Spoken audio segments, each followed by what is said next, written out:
Salve, salve, amigos do canal Detetives Vascaínos, muito bom dia pra você.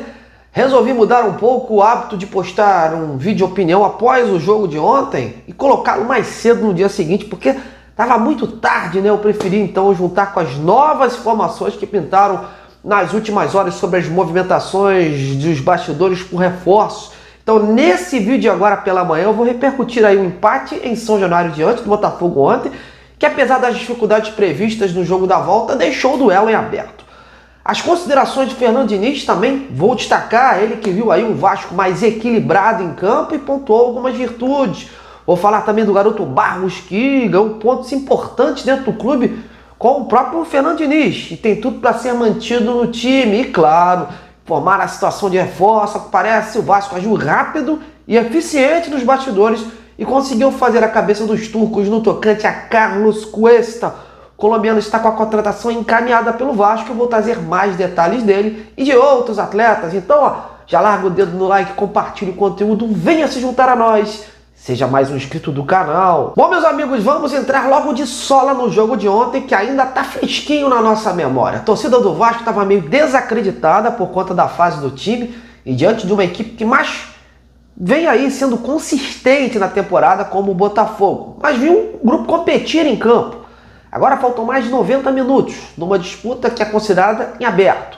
Óbvio que tem as dificuldades de jogar no campo do Botafogo, que é um gramado sintético, com a maior parte da torcida deles, mas o futebol mais equilibrado que o time jogou, principalmente no primeiro tempo, após ter sofrido o gol, e no início do segundo tempo, quando fez aquela blitz de 10 minutos na área adversária, deixou aí um recado importante de que a equipe tem condições de buscar um algo mais. Até porque, pelo jogo ser apenas no dia 11 de setembro, jogadores que estão lesionados podem ser recuperados, e os próprios reforços que foram inscritos para essa fase, como o Robert Renan e o Matheus França, poderão ser mais um plus extra para o que pensa o Fernando Diniz. Aliás, o Diniz viu muitas virtudes no jogo de ontem, apesar do resultado não ter sido assim tão satisfatório, já que a vitória era a principal meta, mesmo sendo um clássico. Ele elogiou o desempenho do sistema defensivo do Vasco, alvo de muitas críticas nos últimos jogos, ressaltou que o gol sofrido foi mérito do Botafogo. Destacou também a competitividade do seu time no clássico. Na visão dele, a equipe soube marcar bem, soube retornar rápido para apanhar as segundas bolas. Ele acredita, também por conta da boa interação entre os setores, que o time todo talvez tenha feito a melhor partida do Vasco. Ele viu o equilíbrio que há muito tempo faltava no time. Concordou que o primeiro tempo do Vasco foi mais eficiente após chegar ao empate, que o time teve condições de virar no início do segundo tempo e que depois dos 25 minutos, algumas peças importantes da engrenagem, com o próprio Coutinho e Ryan, começaram a cansar. E nessas trocas o jogo ficou um pouco mais moroso. A equipe foi perdendo agressividade na marcação até caminhar para o empate.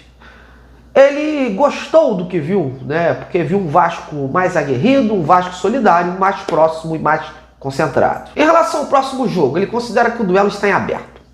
Crê que o Botafogo é forte, é bem treinado, que há uma desvantagem, o fato deles estarem jogando dentro da sua casa, apoiado pela sua torcida, e pela questão do gramado sintético.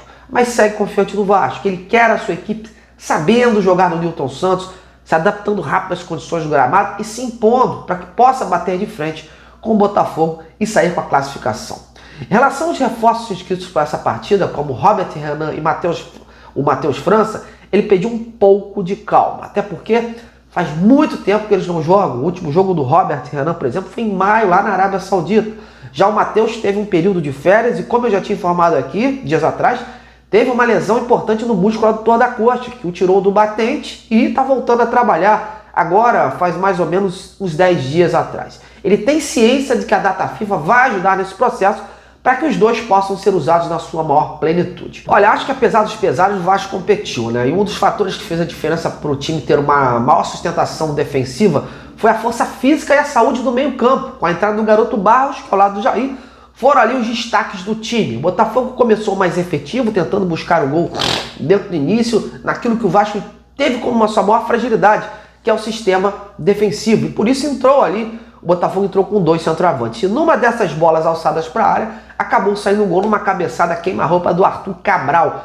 Ao contrário do Diniz, eu acho que a zaga falhou sim, porque não pode deixar o cara cabecear sozinho entre os zagueiros, né? Faltou mais atenção nesse sentido, ainda mais ciente do porte físico do Arthur Cabral, né? No mais, após o gol, o Vasco parece que se reorganizou e com isso chegou ao empate. Voltou a criar mais oportunidades, mas foi em vão. Veio o segundo tempo e aí sim, concordo com o Diniz. Teve a chance naquela blitz de 10 minutos de fazer o gol da virada e teve chances para isso. Mas depois o time começou a perder o fôlego. Jogadores como o Coutinho, o Ryan e o Nuno caíram de produção e o Botafogo, com as mudanças, passou a equilibrar mais a partida, tendo mais posse de bola. Chegou a rolar até, inclusive, uma bobeira da zaga do Vasco, uma entrega lá, mas o Botafogo desperdiçou. No final, o empate foi sacramentado. E é jogo de Copa, meus amigos, agora são mais 90 minutos e é preciso competir bastante e não errar para que o Vasco possa sair vitorioso desse duelo. Quem errar menos, passa.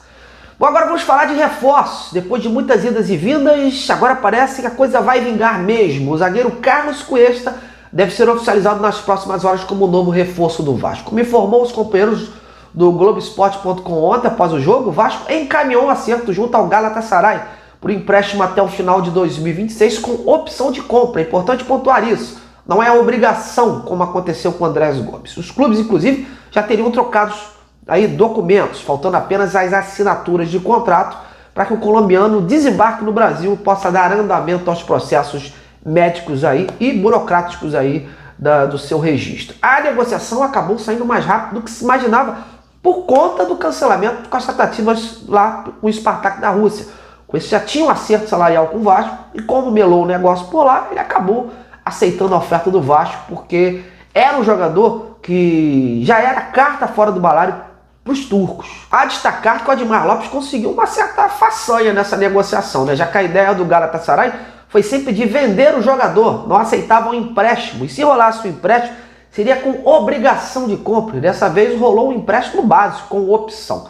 Certamente a exigência do jogador e o pouco tempo para o fim das janelas facilitou esse processo. A ver quanto o Vasco vai desembolsar pelo empréstimo, já que certamente há cifras envolvidas. Cogita-se algo na casa de 1 milhão de euros. Mas vamos aguardar os números oficiais e mais informações sobre a negociação. Em relação à contratação de outro zagueiro, o Vasco não desistiu disso. E a ideia da editoria é buscar outro nome. O Diniz, aliás, ontem falou na coletiva que não está fechada essa possibilidade, mas ainda não tem a certeza se o Vasco vai conseguir ter mais contratações pela frente. O jogador que o Vasco negociava para a zaga era o Nathan Silva do Pumas. A situação ainda não teve um desfecho. O fato de ter contratado com este não impede desse zagueiro chegar, já que o Vasco não comprou o colombiano. Porém, tem também a questão do fluxo de caixa, já que o salário dos dois atletas é alto e a gente não sabe se o Vasco vai manter esse interesse ou buscar uma peça com melhor custo-benefício.